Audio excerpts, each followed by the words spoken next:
فاتحہ۔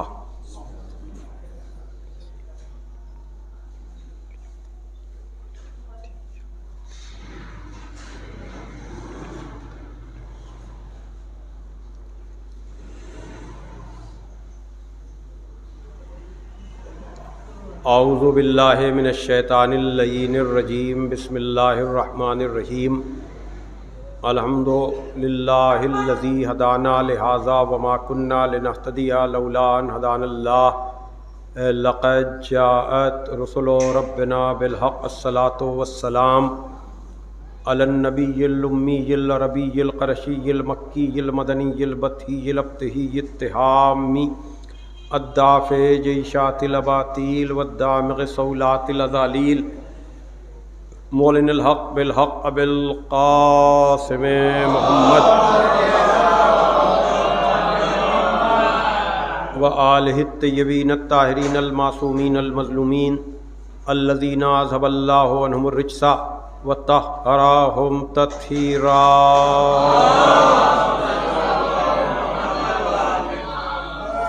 ولعنۃ اللہ علی اعدائہم اجمعین من الآن الی یوم الدین۔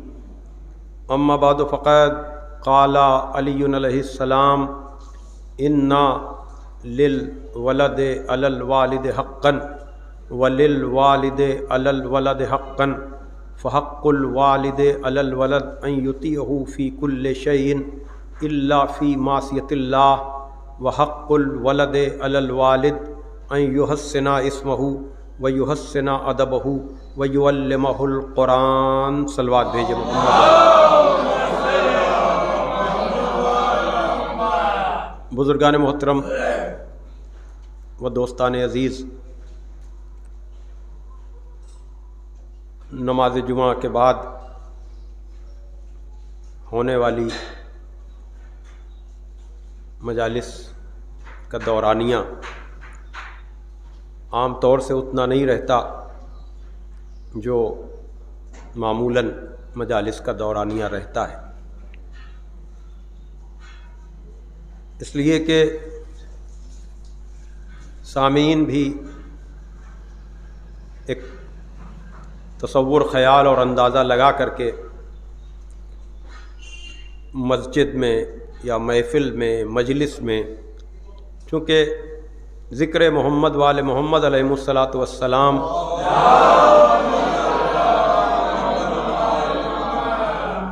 ہماری تہذیبی اور سماجی زندگی کا ایک بنیادی حصہ ہے۔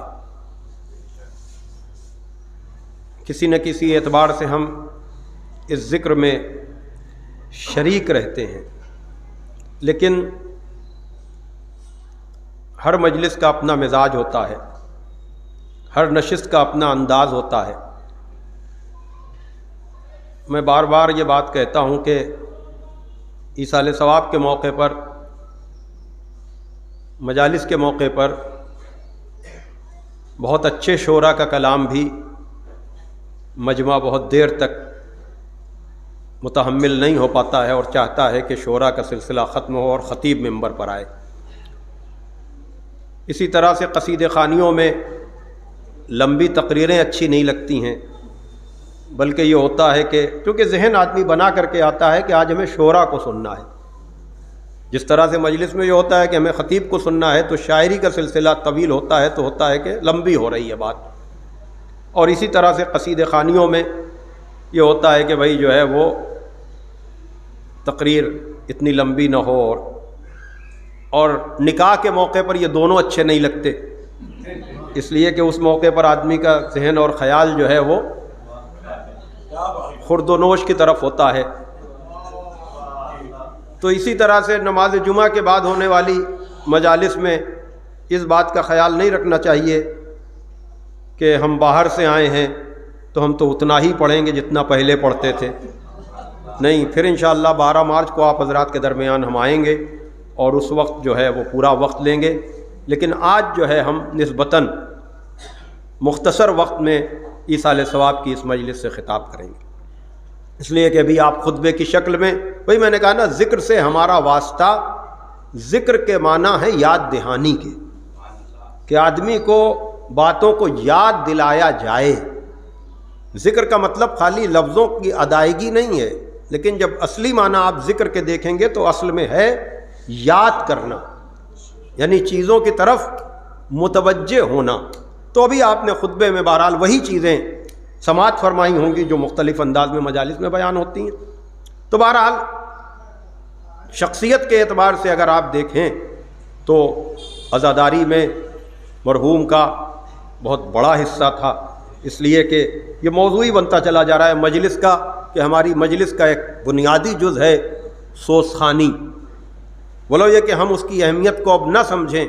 لیکن اس میں واقعاً ہمارے سامنے جو ہماری تہذیب کا ایک بڑا حصہ اور نظم کی صورت میں، چاہے وہ فضائل محمد والے محمد کی بات ہو یا مصائب محمد والے محمد علیہ الصلاۃ والسلام کی بات ہو، اور آج بھی اگر اچھا کلام سوز خان کی زبان پہ آتا ہے تو یقیناً وہ ماحول بنانے کا بھی کام کرتا ہے، اور کبھی کبھی تو کلام اتنا زیادہ پر اثر ہو جاتا ہے کہ جو پوری مجلس پر حاوی ہو جاتا ہے۔ یعنی یہ سب چیزیں ہماری تہذیبی اور سماجی اور ادبی زندگی کا حصہ ہیں۔ تو وہ مرحوم اور ہمارا تعلق، ہمارے خالو تھے، اور رائے بریلی میں بہت عرصہ ان کا قیام رہا، اس نسبت سے بچپنے سے میں ان سے مانوس بھی تھا، اور پھر جب لکھنؤ میں وہ ملازمت کے سلسلے میں رہے تب بھی، اور پھر جب جلال پور چلے گئے اور بہت عرصے تک وہاں رہے تب بھی آنا جانا، اور یعنی خالی کلام پڑھنا نہیں بلکہ اچھی بات پر بے ساختہ زبان پہ واہ کا آ جانا، یا مثلاً جو ہے وہ اگر درد کوئی چیز ہے، مصائب کی کوئی چیز ہے تو آنکھوں سے آنسو کا جاری ہو جانا، اور پھر سماجی اور تہذیبی زندگی کا حصہ کہ ان کے ساتھ آپ بیٹھیے تو مختلف موضوعات پر مثلاً جو ہے گفتگو بھی ہو رہی ہے اور باتیں بھی ہو رہی ہیں۔ لیکن میں یہ باتیں کرتے کرتے اکثر یہ بات کہتا ہوں کہ یہ ساری باتیں مرحوم کے حوالے سے اپنی جگہ پر مسلم ہیں، ان سے بہتر آپ جانتے ہیں، لیکن یہ مجلس عزا ہے، جلسہ تعزیت نہیں ہے۔ ان کے حوالے سے باتیں جلسہ تعزیت میں ہونی چاہیے اور ہوتی ہیں، لیکن بہرحال ایک رسم دنیا ہے کہ ہم پسماندگان کی خدمت میں تعزیت بھی پیش کریں کہ خداوند عالم مرحوم کی مغفرت کرے، ان کے درجات کو عالی کرے اور پسماندگان کو صبر جمیل عطا فرمائے۔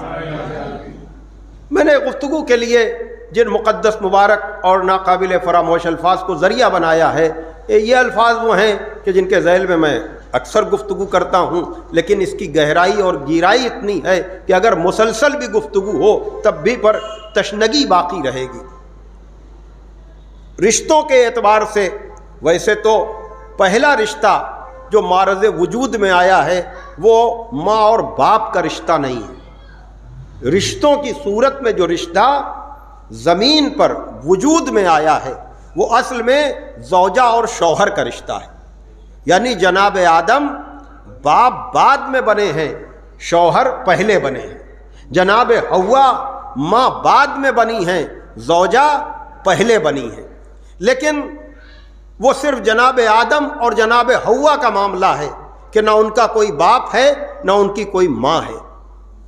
وہ جناب عیسیٰ ہیں خالی کہ جن کی ماں تو ہے لیکن جن کا کوئی باپ نہیں ہے۔ لیکن خیر سے ہم سب جتنے بھی لوگ یہاں بیٹھے ہوئے ہیں ہم بغیر ماں اور باپ کے وجود میں نہیں آئے ہیں۔ تو مولائے کائنات نے اس رشتے پر گفتگو کرتے ہوئے جو جملہ نہج البلاغہ کی زینت ہے ارشاد فرما رہے ہیں کہ باپ کا حق اولاد پر ہے اور اولاد کا حق باپ پر ہے۔ حق الولد علی الوالد، حق الوالد علی الولد ان یطیعہ فی کل شیء الا فی معصیۃ اللہ۔ جہاں تک باپ کی بات ہے اس کا حق ہے اولادوں پر کہ اولادیں ہر مسئلے میں باپ کی اطاعت کریں سوائے معصیت پروردگار کے۔ یہ چھوٹا سا جملہ ہے لیکن اگر ہم اس رشتے کو لے کر کے چلیں تو ہر قدم پر اس کو ماننا اور اس کو تسلیم کرنا آسان نہیں ہے، خاص کر جب تہذیبوں کا ٹکراؤ ہو رہا ہو، جب ہمارے پاس سن و سال کے مسائل پیدا ہو رہے ہوں، جب ہمارے سامنے ایک 50 سال پہلے کی اگر آپ زندگی دیکھیں اور اب کی زندگی آپ دیکھیں تو چاہے بیہیویئر ہو چاہے انداز ہو، چونکہ پہلے جو کچھ بھی ہوتا تھا وہ ہمارے پاس، ظاہر سی بات ہے کہ بچہ تو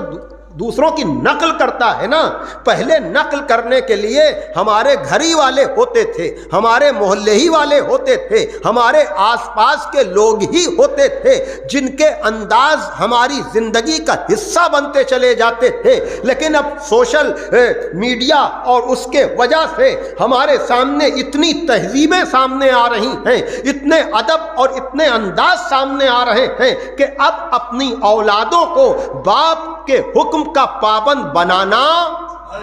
توجہ فرمائیے گا، یعنی 50 سال پہلے تربیت کا جو معاملہ تھا اب آپ اس تربیت کا تصور بھی نہیں کر سکتے ہیں۔ جب خالی سرکاری اسکول میں جانا اور اسی سے پڑھ کر کے نکل جانا، لیکن اب یہاں پیدا ہونے سے پہلے پلاننگ ہو رہی ہو کہ کس کانوینٹ میں اس کا ایڈمیشن کرایا جائے، کس شہر میں رہا جائے، تو اب یہاں باپ کی اطاعت کے لیے پہلے سے اگر تیاری نہیں ہے تو آپ لڑکوں سے امید نہ کریں کہ اولادیں ہر مسئلے میں باپ کی اطاعت کریں۔ صلوات بھیجے محمد وآل محمد۔ ایک اور صلوات بھیجیے آپ محمد والے۔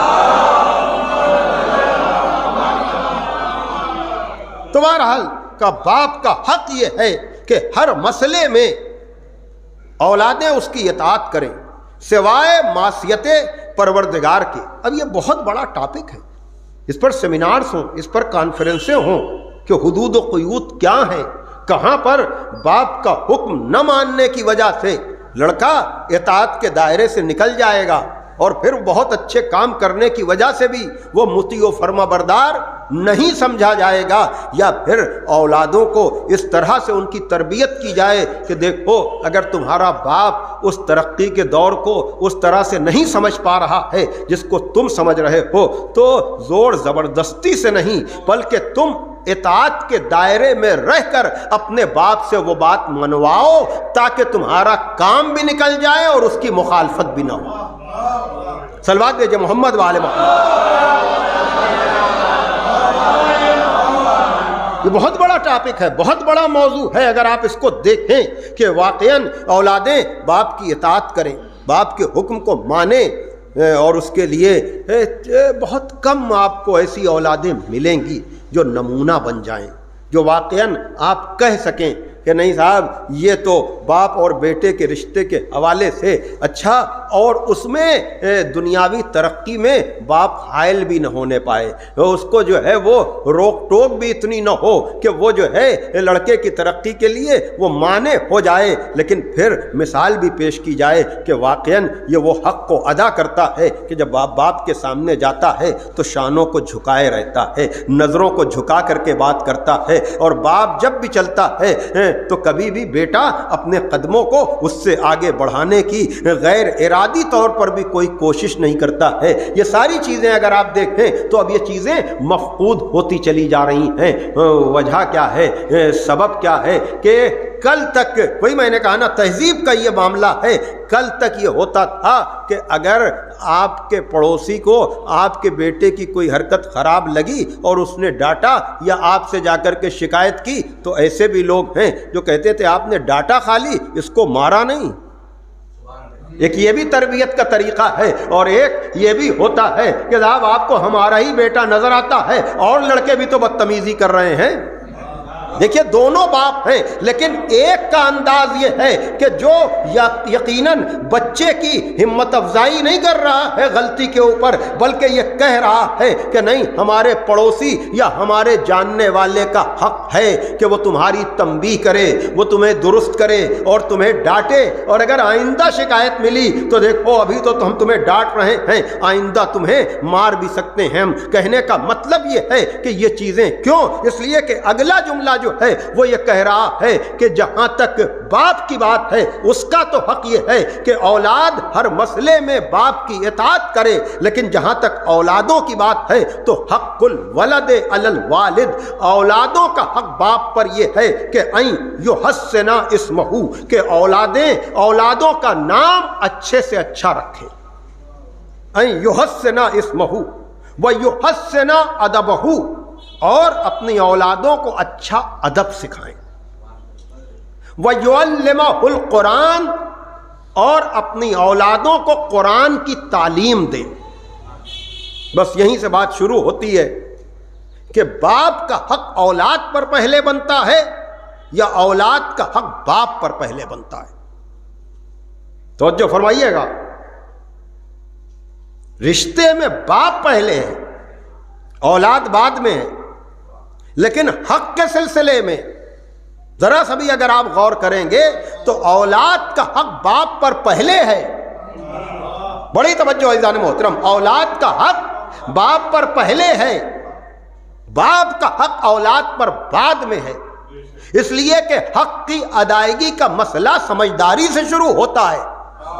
جب اولاد سمجھدار ہوگی تب اپنے حق کو ادا کرے گی نا. توجہ کیجئے گا، تو یہیں سے بات پیدا ہوتی ہے کہ اگر ہم نے اپنی اولادوں کے حقوق ادا نہیں کیے تو کیا ہمیں حق بنتا ہے کہ ہم ان سے اپنا حق مانگیں؟ توجہ کیجئے گا، دیکھیے یہ بہت بڑا مسئلہ ہے، اور خاص کر افسوس اس وقت ہوتا ہے کہ جب ہم گفتگو کی حد تک ہندوستان میں خاص کر ہر آدمی کو مسلمانوں کے مستقبل کے اعتبار سے فکر مند دیکھتے ہیں. بڑی توجہ، ابھی الیکشن کا دورانیہ گزرا ہے،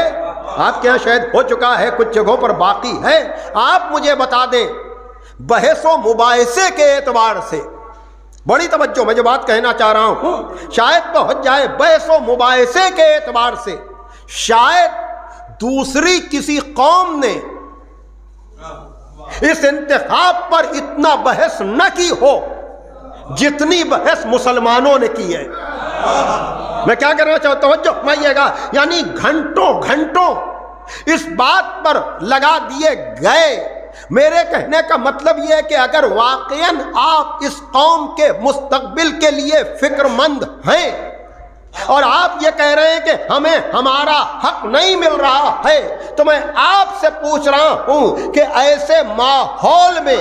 تعلیم و تربیت کے لیے ہمیں اپنی نسلوں کو جتنا آمادہ اور تیار کرنا چاہیے، انصاف سے آپ بتائیے گا یہ بحث و مباحثے میں حصہ لینے والے کہ اپنی اولادوں کی تربیت کے لیے بھی اتنی ہی بحث کرتے ہیں، اتنے ہی مباحثے کرتے ہیں کہ اگر ہم نے اپنی اولادوں کو اس ترقی کی منزل پر نہ پہنچایا علم و فن کے اعتبار سے تو ان کی پلاننگ تو اپنی جگہ، ہمارا ہی معاملہ اتنا خراب ہو جائے گا کہ دوسروں کو ہمیں مٹانے کی ضرورت نہیں ہوگی. نہیں، ہماری جہالت ہمیں مٹا دے گی اور ہماری کاہلی ہمیں مٹا دے گی. صلوات دیجیے محمد وآل محمد.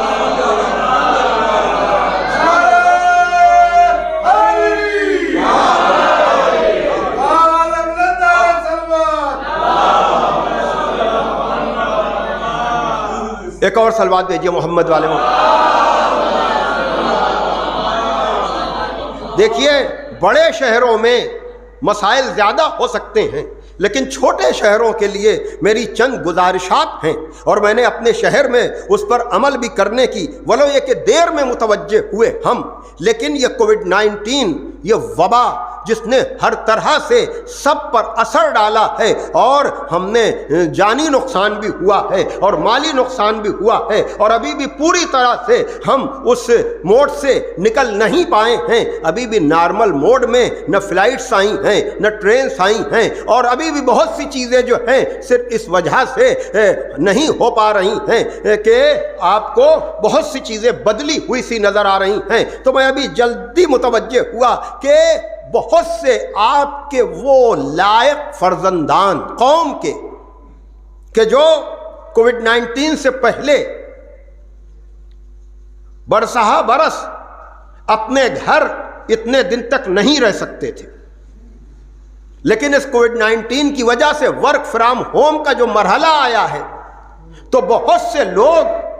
جو بڑی بڑی جگہوں پر تھے وہ گھر پر رہ کر خدمات انجام دے رہے ہیں. تو آپ ان پروفیشنل سے بہت سے کام لے سکتے ہیں جو عام طور پر نہیں لے سکتے تھے. توجہ فرمائیے گا کہ جو بڑے بڑے شہروں میں اب تک جاب میں تھے، لیکن اس کووڈ-19 کی وجہ سے آپ کے چھوٹے شہر میں وہ 12 مہینے یا 15 مہینے سے ہیں تو دیر ضرور ہو چکی ہے، لیکن اگر چھوٹے شہروں میں انہی جو بھی پروفیشنلز ہیں یا جو بھی صلاحیت والے ہیں، اگر ان کے ذریعے سے آپ قوم کے بچوں کی کاؤنسلنگ کرا لیں، توجہ فرمائیے گا، یعنی فارم وغیرہ لے کر کے کہ واقعاً اگر ان کی رہنمائی اس طرح سے کی جائے کہ یہ جو ذہن میں بیٹھ گیا ہے کہ ترقی کے لیے یا ڈاکٹر بننا ہے یا انجینئر بننا ہے، نہیں، اتنے شعبے حیات ہیں، کسی ایک سے وابستہ ہونے کی قید نہیں ہے۔ اگر صحیح سے ہم اپنے اولادوں کی پلاننگ کریں، اور اگر باپ پلاننگ نہیں کر سکتا ہے تو ان لوگوں پر بھروسہ کرے جو واقعاً مستقبل کا کوئی ضابطۂ حیات بنا کر آپ کی اولادوں کو دے سکتے ہیں، تو ٹھیک ہے، ہم اچھے نام تو رکھ سکتے ہیں، لیکن اگر اپنے بچوں کو ادب اور تہذیب خود نہیں سکھا سکتے تو کم سے کم معاشرے کے ان افراد کا سہارا لیں، ان پر بھروسہ کریں کہ جو آپ کو علم میں بھی مدد کر سکتے ہیں، ادب میں بھی مدد کر سکتے ہیں، تہذیب میں بھی مدد کر سکتے ہیں۔ کہنے کا مقصد یہ ہے کہ ہم خالی دوسروں سے شکوہ نہ کریں بلکہ اپنی ذمہ داریوں کو بھی اگر پورا کریں اور قوم کے مستقبل کی تعمیر کے لیے کام کریں تو یقیناً یہی ہمارے لیے کامیابی بھی ہوگی اور یہی بچوں کے مستقبل کی فکر بھی ہوگی۔ صلوات دیجئے محمد وآل محمد۔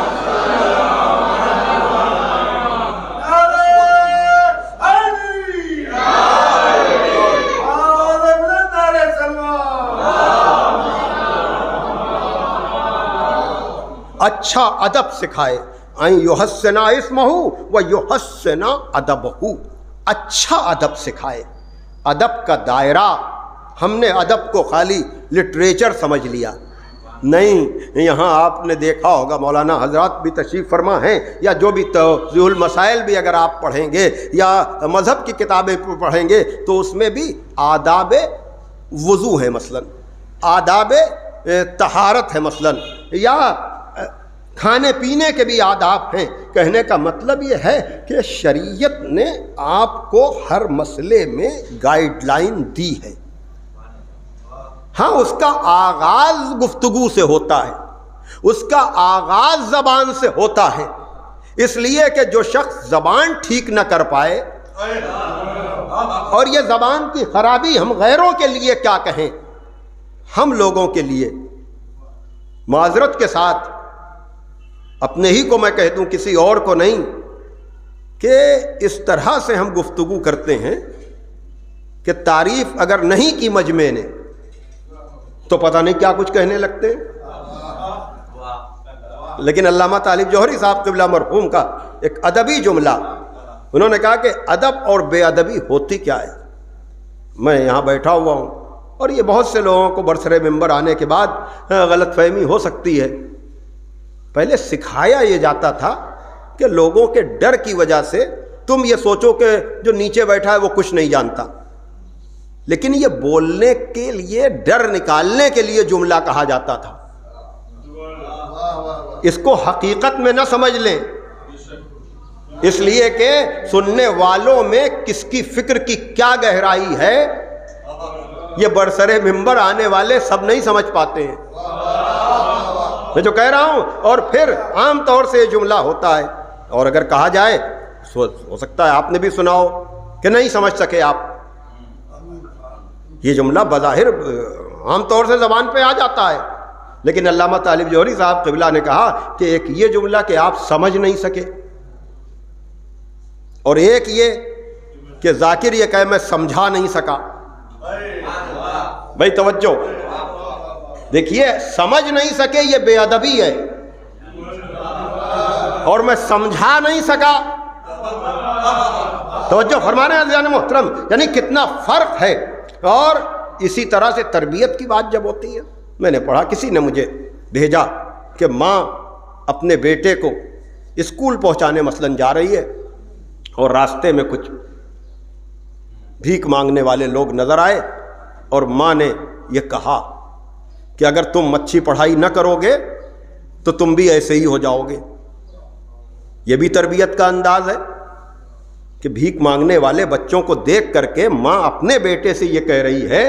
کہ اگر تم نے پڑھائی نہ کی تو تم بھی ایسے ہی ہو جاؤ گے۔ اور ایک یہ ہے کہ اگر تم نہ پڑھو گے تو ان جیسوں کا خیال کون رکھے گا؟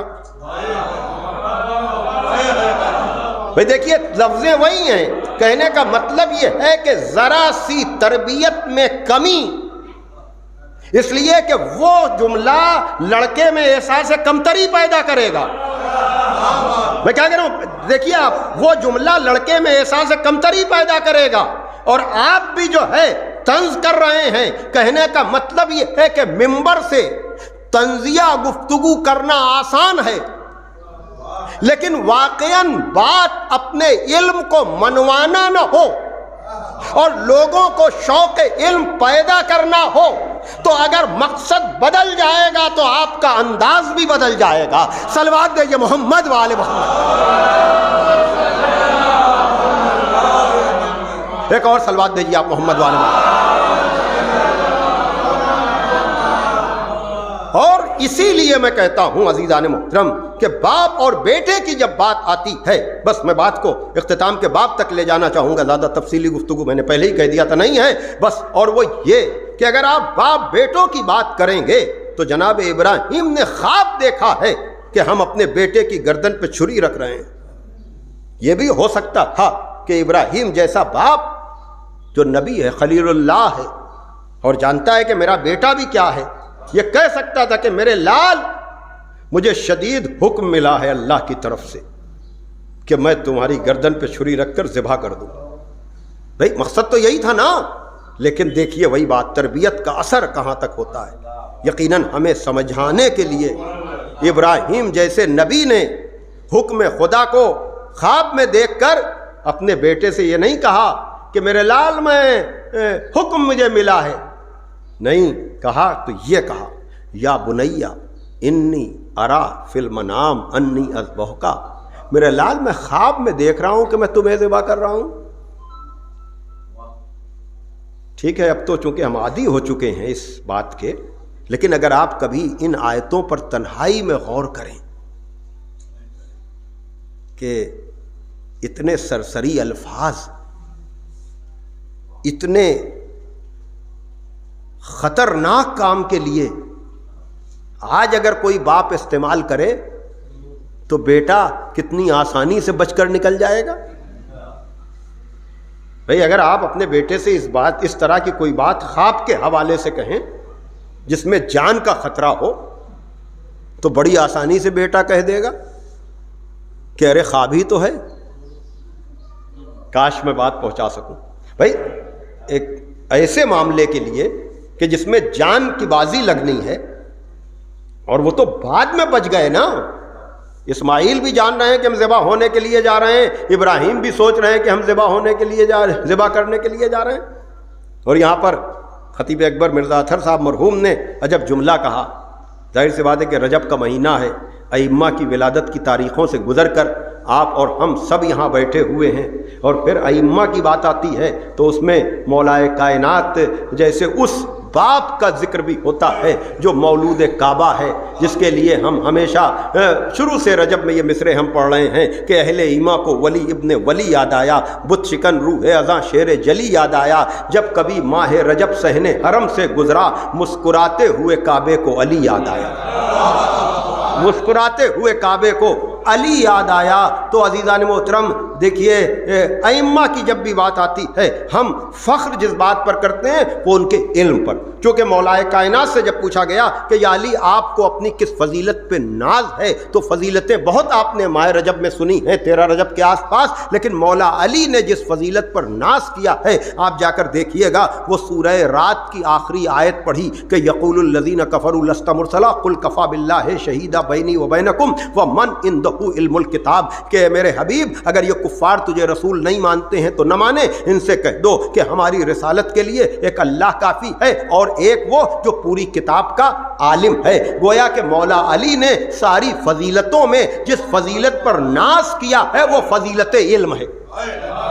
توجہ کیجیے گا. تو علم کے حوالے سے ہم لوگ بہت سی باتیں کرتے ہیں اور یہ کہتے ہیں کہ ہمارے ائمہ غیب کی بات بھی جانتے تھے, یا مثلا مولا کائنات نے کہا میں زمین کے راستوں سے زیادہ آسمان کے راستوں سے واقف ہوں, یا مثلا ائمہ کے لیے اور بھی باتیں ہیں کہ ما کان و ما یکون, جو ہو چکا ہے اور جو ہونے والا ہے, یا حضرت علی نے کہا سلونی قبل ان تفقدونی, جو پوچھنا ہے مجھ سے پوچھ لو قبل اس کے کہ تم مجھے کھو دو. تو ہم پر اعتراض بھی اس حوالے سے ہوتا ہے, خاص کر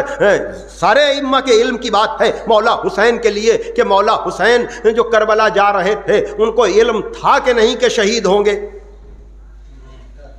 توجہ کیجیے گا. اچھا اس میں یہ ہوتا ہے کہ دونوں طرح سے یہ پھنس جائیں گے شاداب ذہن. اگر یہ کہیں گے کہ علم کے ساتھ گئے تو ہم کہیں گے علم کے ساتھ موت کی آغوش میں جانا یہ تو جو ہے وہ خودکشی کے مترادف ہوا. اور اگر یہ کہہ دیں ڈر کر کہ نہیں ہمارا امام خودکشی تو کرتا نہیں, نہیں علم نہیں تھا, تو پھر ہم کہیں پھر آپ اپنے اماموں کے لیے دعوی علم کیوں کرتے ہیں. یعنی دونوں صورتوں میں گرفتاری کا مسئلہ ہوتا ہے. لیکن جب جملہ مرحوم نے کہا کہ نہیں ہم کہتے ہیں کہ حسین جانتے بھی تھے اور خودکشی بھی نہیں, اس لیے کہ ناواقف اسرار قربانی کیا جانے. بھائی توجہ کیجئے گا, ائمہ کی بات تو بعد میں آئے گی, پہلے آپ یہ بتائیے کہ جناب ابراہیم علم کے ساتھ جا رہے تھے ذبح کرنے یا جہالت کے ساتھ. بڑی توجہ. اور جناب اسماعیل سے چھپایا تو نہیں, جناب اسماعیل نے بھی اپنی رضامندی دی. تو جناب اسماعیل جو جا رہے تھے ذبح ہونے کے لیے یہ علم کے ساتھ جا رہے تھے کہ جہالت کے ساتھ. کون بکرا ذبح کرنے والا کہے گا کہ ابراہیم کو علم نہیں تھا یا اسماعیل کو علم نہیں تھا. یہی تو ہم بتانا چاہتے ہیں کہ ناواقف اسرار قربانی نہیں جانتے کہ قربانی علم کے ساتھ ہوتی ہے, جہالت کے ساتھ نہیں ہوتی. صلوات بھیجئے محمد والے محمد. بس آخری بات, اور یہی بات تمام بھی ہو جائے گی یہیں پاس, کہ بھائی جناب ابراہیم کو تو کہنا چاہیے تھا کہ میرے لال خدا کا شدید حکم آیا ہے کہ میں تمہیں ذبح کروں. لفظ خواب استعمال نہ کرتے, کہ وہی تربیت تمہیں بتا رہے ہیں کہ اگر اولادوں کی دینی تربیت کرنا ہے تو ڈرا کر نہ کرانا, معرفت کے ساتھ دین کا پابند بنانا. اگر ڈرا کر پابند دین بناؤ گے تو جہاں ڈر ہٹا پھر وہ دین کو خدا حافظ کہہ دیں گے. لیکن اگر میری روش پر چلتے ہوئے تم نے اتنا صاحب معرفت بنا دیا تو پھر تمہارا یہ عمل اس منزل پر چلا جائے گا کہ پروردگار گردن پہ چھری رکھنے کے بعد بھی بیٹے کی حفاظت بھی کرے گا یا بیٹے کو بچا بھی لے گا. بس عزیزان محترم, لیکن بیٹے کے بچنے پر ابراہیم کو خوشی نہیں ہوئی. راز و نیاز میں کہا معبود یہ بچا کیسے؟ تو آواز آئی قد صدقت رویا, اے میرے خلیل ہم نے تمہارے خواب کو سچ کر دکھایا اور ہم نے اس قربانی کو ذبح عظیم میں بدل دیا. ہاں ایک جملہ اور تڑپ جائیں گے آپ بھی کہ یہ کیا بات ہے. ابراہیم تو آمادہ ہو کر گئے تھے بیٹے کو ذبح کرنے, اسماعیل تو تیار ہو کر گئے تھے ذبح ہونے کے لیے, یہ بچ کیسے گئے؟ تو یاد رکھیے گا باپ کو تو بتایا گیا تھا, بیٹے کو تو بتایا گیا تھا, لیکن ماں کو بے خبر رکھا گیا. جناب ہاجرہ کو نہیں بتایا گیا, بعد میں آیا ہے ابلیس بتانے کے لیے, لیکن یہاں یہ کہہ کر گئے تھے اپنے دوست کے یہاں جا رہے ہیں. میں ہمیشہ کہتا ہوں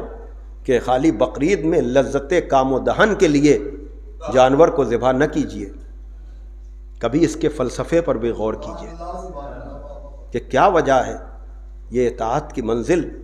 حکم خدا سے اگر باپ کا حکم ٹکرا جائے تو پھر باپ کی اطاعت نہیں کرنی. لیکن یہ باپ اور بیٹے ایسے ہیں کہ باپ خواب کو حکم خدا سمجھ رہا ہے اور بیٹا یہ کہہ رہا ہے کہ ابا تفعل ما تؤمر, میرے بابا آپ کو جو حکم ملا ہے آپ اس پر عمل کیجئے, انشاءاللہ آپ مجھے صبر کرنے والوں میں سے پائیں گے. ہاں عزیزان محترم, جناب ابراہیم کو پتہ ہے, اسماعیل کو پتہ ہے, لیکن ہاجرہ کو بے خبر رکھا گیا ہے. تو پروردگار نے کہا کہ اگر ہاجرہ برداشت نہیں کر سکتی تو ہم اس قربانی کو ذبح عظیم سے بدلے دے رہے ہیں. تو پتہ یہ چلا کہ اب ذبح عظیم وہی بنے گا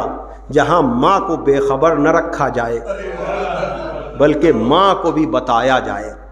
اور یقیناً وہ ماں ایسی ہی ماں ہے کہ جس نے اپنے بابا سے سن کر رضامندی دی، لیکن ماں کا دل بھی تو ہے نا۔ باتیں بہت سی تھیں، یاد رکھیے گا، رشتہ سب رشتے اہم ہیں، لیکن ماں کا رشتہ کچھ اور نازک ہو جاتا ہے۔ یقیناً باپ اپنی ذمہ داریاں پوری کرتا ہے۔ آئیے، میں نے کہا یہ رجب کا مہینہ، یہ رجب کا مہینہ اگر اپنے اندر خوشیوں کی یادیں لیے ہوئے ہے تو غموں کی یادیں بھی ہیں۔ اگر ایک طرف پہلی، پانچویں، 10ویں، 13ویں یا 22ویں یا 27ویں خوشی کی تاریخیں ہیں تو دوسری طرف تیسری رجب، 15ویں رجب یا مثلاً 25ویں رجب، 26ویں رجب، 28ویں رجب، یہ تاریخ ہائے غم بھی ہیں۔ اور آخری مہینے میں آتے آتے آپ کے یہاں بھی کوئی نہ کوئی مختصر یا تفصیلی مجلس 28 رجب کے حوالے سے ضرور ہوگی۔ ہاں عزیزان محترم، وہ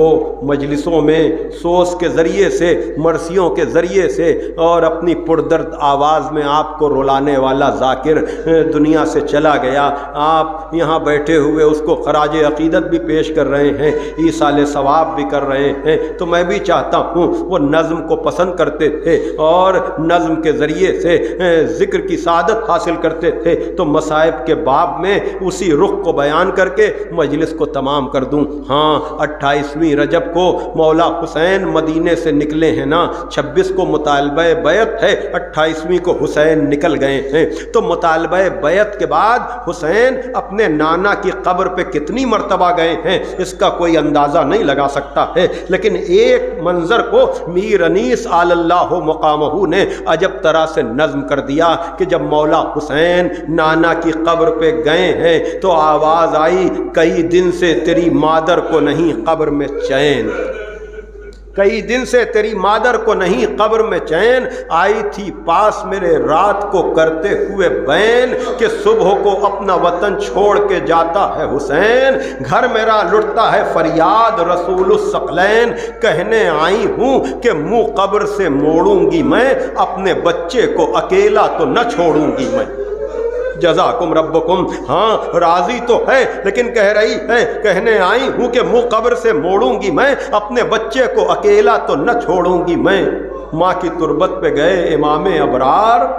اتری محمل سے بسد آہو فگاں زینب زار، ماں کی تربت پہ گئے امام ابرار، ہاتھ زہرا کے نکل آئے پے صبر و قرار، آئی آواز نہ رو میرے دل کو قلق ہوتا ہے، ارے قبر ہلتی ہے کلیجہ میرا شق ہوتا ہے، ہاں بلاؤ میرا عباس دلاور ہے کدھر، ہاں بلاؤ میرا عباس دلاور ہے کدھر، وہ فدا ہے میرے بچے پر، میں ہوں صدقے اس پر، شکم غیر سے گو ہے وہ میرا ہے پسر، یہ صدا سن کے برادر کو پکارے سرور، آئی آواز رہوار کو آگے نہ بڑھاؤ بھائی، ارے یاد فرماتی ہیں اماں ادھر آؤ بھائی، آ کے سر رکھ دیا عباس نے پائی نے مزار، آئی زہرا کی صدا میں تیری غربت پہ نثار، ارے اپنے پیاروں کے برابر میں تجھے کرتی ہوں پیار، دھیان بھائی کی حفاظت کر رہے اے دلدار، کوئی غربت میں اسے مار نہ ڈالے بیٹا، میرا شبیر ہے اب تیرے حوالے بیٹا۔